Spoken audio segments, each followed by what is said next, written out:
sebelum kita nak faham moratorium ni, kita kena faham dulu lah basic bayar pembiayaan ni macam mana kan. Okey, contohlah kalau kita kata kita buat pembiayaan rumah 300,000 deh. 300,000 deh. Okey, ini ialah duit yang bank bagi kat kita. Dan kita kena, bank akan jual kepada kita dan kita kena bayar kepada bank lah. Okey. Kita bayar, kalau biasanya kalau Islamic banking dia akan akad pada harga darat 12% setahun per annum lah. Okey. Ini 12% ni ialah dipanggil ceiling profit rate, CPR. Tapi kita tak kena bayar pada 12% ni. Kita kena bayar pada EPR. Okey. EPR ni ialah effective profit rate. Profit rate yang efektif untuk kita bayar, iaitu berapa persen lah yang bank bagi kita, yang kita nego biasa tu. Contoh kata 3% ke 2 poin lebih ke ataupun 4 ke. Untuk kali ni mungkin contoh kita buat 4 lah 4% per annum setahun. Okey, ini ialah jumlah profit yang kita nak kena bayar ke bank sepanjang tempoh pembiayaan kita lah. Okey. Contoh tempoh pembiayaan kita untuk kali ni ialah kita ambil 30 tahun 30 tahun. Okay, kalau kita kira 300,000 darat 4% ni kita nak bayar dalam masa 30 tahun, maka installment yang kita nak kena bayarnya lebih kurang 1433. Okey, 1433. Baik. 1433 ni, dalam 1433 kita bayar ni, dia ada dua elemen lah yang bank akan tolaknya. Satu, principal portion. Yang keduanya, profit portion. Okay, apa benda principal, apa benda profit? Principal portion ni yang 300,000 ni. Okay. Profit ni ialah yang keuntungan bank yang bank makan. Okay. Yang ni kita ambil dan kita kena bayar balik ke bank. Dan ni ialah yang profit yang bank boleh makan lah. Bank untung lah. Okay. Jadi dari 1433 ni dia akan tolak principal sikit dan akan tolak profit sikit. Gitu. Jadi soalnya, berapa banyak bank akan setiap bulan tu, berapa banyak dia akan tolak principal dan berapa banyak dia akan tolak daripada profit. Itu persoalannya. Jadi okey, bank walaupun profit dia ni kalau ikut ceiling harga yang bank jual banyaklah, tapi bank tak boleh ambil semua ni profit ataupun semua ni principal lah. Cara dia kira, contoh kalau bulan pertama contoh kata bulan Mac lah, kita buat pembiayaan tu kebetulan bulan Mac, bulan pertama kita nak kena bayar. Bulan Mac ni dia ada 31 hari Okey. Jadi untuk bulan pertama, bank akan kira berapa profit, berapa principal. Dia kira berapa profit yang bank boleh makan untuk bulan pertama. Iaitu cara kira dia 300,000 ni akan darat 4% ni per annum setahun. 4% ni setahun. Jadi dia nak tahu berapa profit untuk sehari, dia kena bagi 365. Lepas tu untuk bulan Mac ni dia ada 31 hari kan. Jadi dia kena darat 31. Maka keluarlah jawapan dia 1019.18. Okey. Setelah dikira ni, ini ialah perkiraan profit untuk bulan pertama. Jadi bank boleh ambil daripada installment kita tu 1019.18 ni profit bank. Selebihnya berapa? 1433 ni tolak 1019 ni lah. Selebihnya itu ialah RM413.82. Okey, ini ialah principal. Ini ialah profit. Jadi untuk bulan pertama kita bayar ni, bank akan tolak RM1019.18 ni daripada profit, iaitu bank recognize as banks punya income. Lepas tu 413.82 ni dia kira kita bayar daripada harga 300 ni. Jadi selepas kita bayar bulan pertama ni, principal kita yang asalnya 300 ni dia akan berkurang sebanyak RM413.82. Menjadikan prinsipal yang baru ialah RM299,586.18. Okey. Untuk bulan April pula, bila kita bayar bulan April ada 30 hari kan? Okey. Bila kita bayar bulan April ni, prinsipal kita saat ni tinggal sebanyak 299,586.18 kan?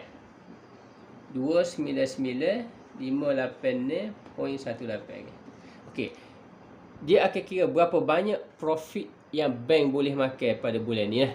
Okey Jadi macam saat ni juga, darat 4% bahagi 365 darat 30 hari. Okey Jadi sama dengan 984 ringgit 83 sen. Okey. Untuk bulan April, bila kita bayar 1433 ni, bank akan makan profit 984 ringgit 83 sen. Selebihnya dia akan gunakan untuk tolak prinsipal kita ni. Ni prinsipal yang baru ni kan. Okey.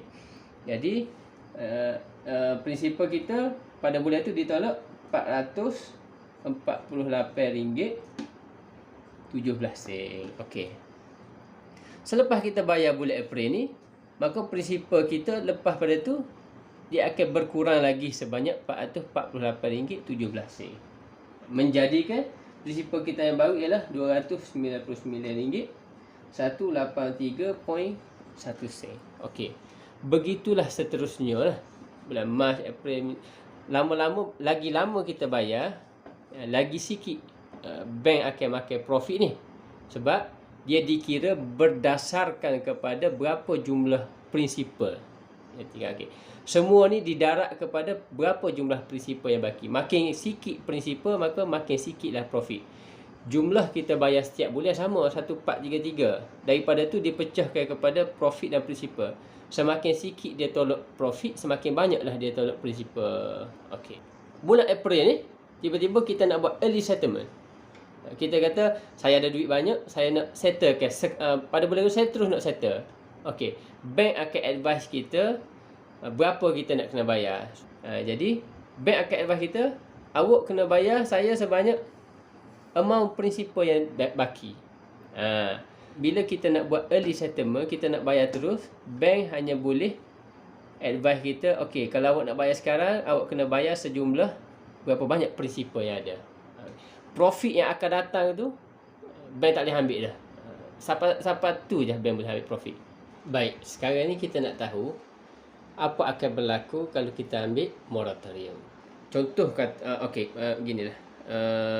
Sepatutnya dia dah ada schedule lah untuk pembiayaan kita ni, dah ada schedule lah selama 30 tahun daripada tahun pertama lah. Setiap bulan ni kita bayar lah. Setiap bulan kita akan bayar dua elemen lah. Satu profit, satu lagi prinsipal ni. Macam kita cerita tadi Okey. Sepatutnya setiap bulan ni bila kita bayar ni akan habis dua-dua. Profit dengan prinsipal habislah. Dia sebenarnya yang penting prinsipal habis. Bila prinsipal habis, profit pun akan habis. Sebab profit akan dikira bergantung kepada berapa banyak prinsipal yang balance. Bila prinsipal kosong, apa-apa pun darat kosong, dia jadi kosong lah. Basic Okey. Bila kita ambil moratorium, maksudnya contoh tengah-tengah ni kan, bermaksud kita pun berhentilah bayar sini. Contoh katalah ini 6 bulan lah. Contoh di sini ialah 6 bulannya. Maka kita berhenti bayar sini. Moratorium ni sebenarnya bukan kata kita enjoy tak bayar-bayar. Dia sebenarnya kita kena bayar, tapi kita tak bayar lagi pada bulan tu. Kita akan bayar pada kemudian hari. Dia macam kita duduk rumah sewa lah. Macam saya cerita, kita duduk rumah sewa Kita duduk rumah sewa, selagi kita duduk, maka kita kena bayar. Tapi selama tempoh 6 bulan tu, oleh kerana kita mungkin kehilangan kerja dan sebagainya, tuan rumah kata, ginilah, awak tak perlu bayar lagi. Sewa tu tetap berjalan, tapi awak tak payah bayar lagi, awak bayar kemudian. Bukan dia kata, duduk free lah 6 bulan ni, bukan gitu. Tetap kena bayar, cuma tidak perlu bayar lagi. Tidak perlu bayar sekarang, bayar kemudian. Semasa kita ambil moratorium ni, prinsipal kita, bila kita dah bayar-bayar, tinggal lagi 200 lah, kita kata deh, 200k 200k. Okey. Dari 200k ni, sepatut kita pun bayarlah 1433. Tapi bermulanya di sini kita kata kita ambil moratorium, maka kita pun tak saya bayar. Kita pun tak perlu bayar. Bank kata tak perlu bayar lagi. Okey, baik. Tapi walaupun kita tak bayar, prinsip profitnya tetap berjalan. Okey. Maka kita pun kira berapa profit untuk sebulan pada bulan mula-mula kita ambil moratorium, iaitu pada masa tu baki prinsipal kita ada lagi 200k. Dari 200k ni, kalau kita darat 4%, bagi 365, darat 30 lah, kata sebulan tu 30 ni. Tubiklah amount profit yang kita nak kena bayar sepatutnya ialah RM957.53.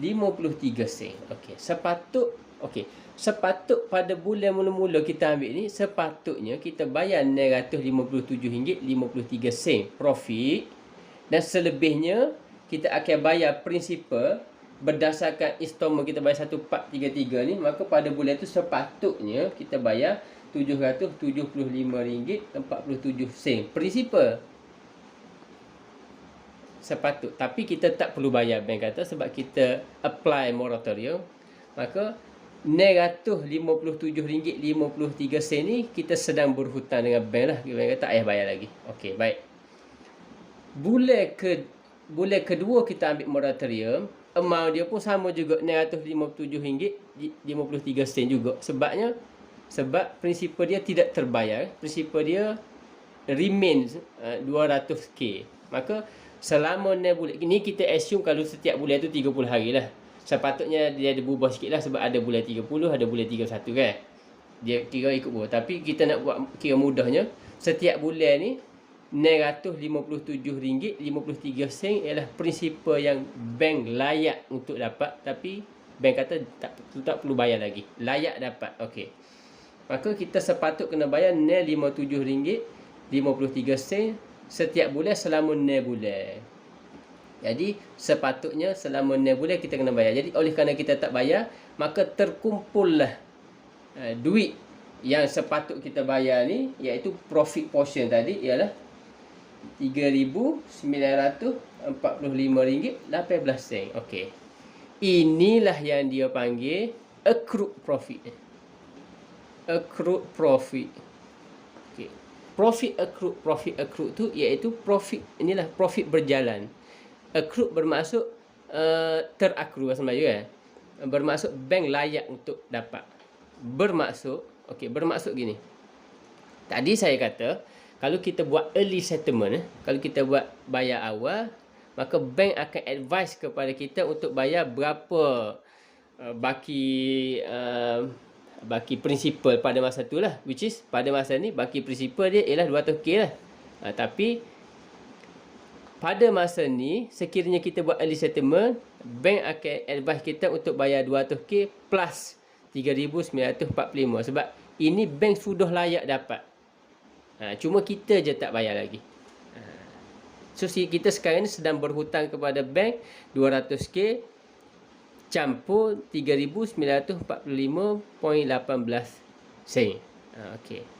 Soalnya, bila kita nak kena bayar amount ni? Inilah yang menjadi persoalan yang menyebabkan kepada kita kena bayar lagi panjang dan sebagainya lah. Okey. Amount 3,945.18 ni macam-macam cara lah kita boleh bayar. Bergantung kepada bank nak buat macam mana lah.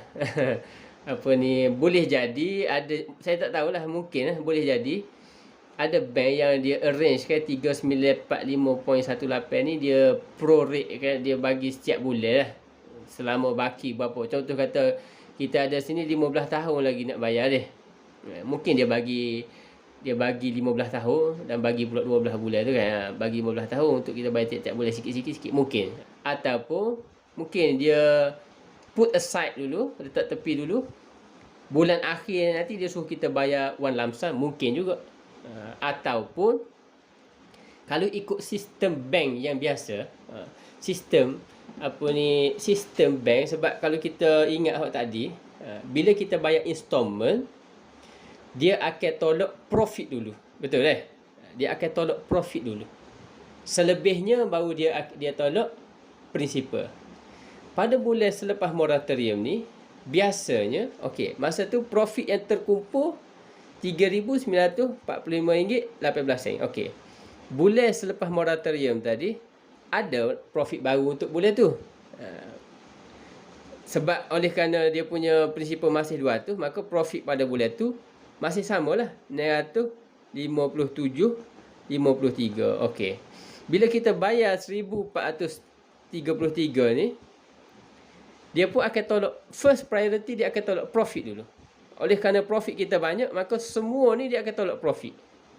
Jadi ni capur profit pada bulan tu, capurlah berapa, jadi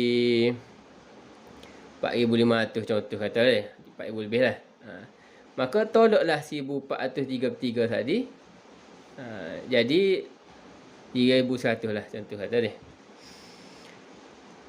Profit daripada 395 dia akan kurang sikit lah, dia jadi 310 sebab kita bayar installment pada bulan tu.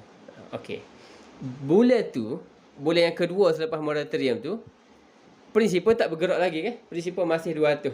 Jadi profit pada profit pada bulan tu akan bertambah lagi sebanyak yang samalah, sebab principal sama, 957.53.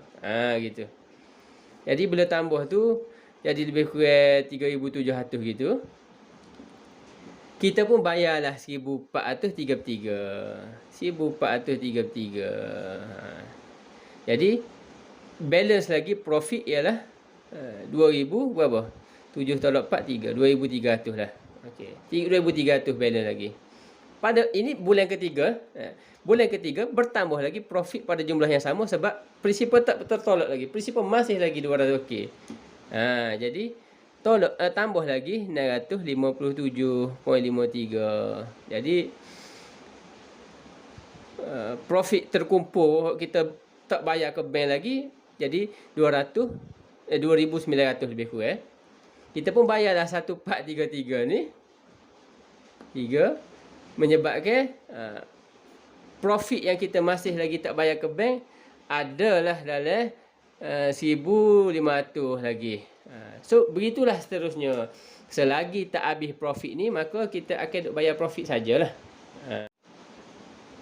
Jadi dari situ tadi ni, oleh kerana kita duk bayar tadi, selagi tak habis profit ni, maka dia tak akan tolak lah principal tadi, dan tiap bulan pun akan bertambah profit baru. Maka itulah kesan yang menyebabkan financing tenor kita tadi bertambah banyak lagi.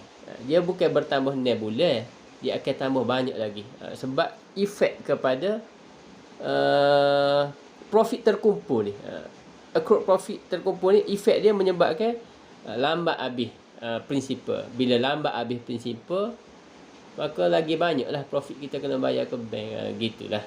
Jadi tak tahulah, mungkin tidak semua bank buat gini, ataupun mungkin semua bank buat gini. Saya cerita ni kalau ikut priority ataupun priority payment ataupun hierarchy payment bank, dia memang makan profit dulu. Melainkan kalau bank put aside lah amount 39 ni dia put aside, dia arrange cara lain, macam saya cerita awal tadi, letak belakang ke ataupun dia prorate bayar tiap-tiap bulan ke, itu lain lah, which is saya tak tahulah. Itu kena check dengan bank masing-masing. Rasanya itulah ceritanya pasal profit. Kalau nak tahu kenapa dia akan jadi bayaran dia lagi bertambah banyak, bahkan ada yang menjadi setahun lebih, 2 tahun lebih gitu. Jadi bukan kata tak boleh ambil moratorium ni. Kalau kita ambil, kita perlu tahu apa efek, apa consequence, apa kesan selepas tu. Dan kalau kita ambil, kita kena berstrategi. Kita nak kita nak buat apa dengan duit yang sepatut kita bayar ke bank tu, ada lebihan tu, kita sepatutnya tu, dan kita nak buat apa dengan duit tu. Kita kena ada strategi sikit lah. Kalau tidak, itulah kita bertambah banyak lah bayar ke bank. Itu sajalah rasanya.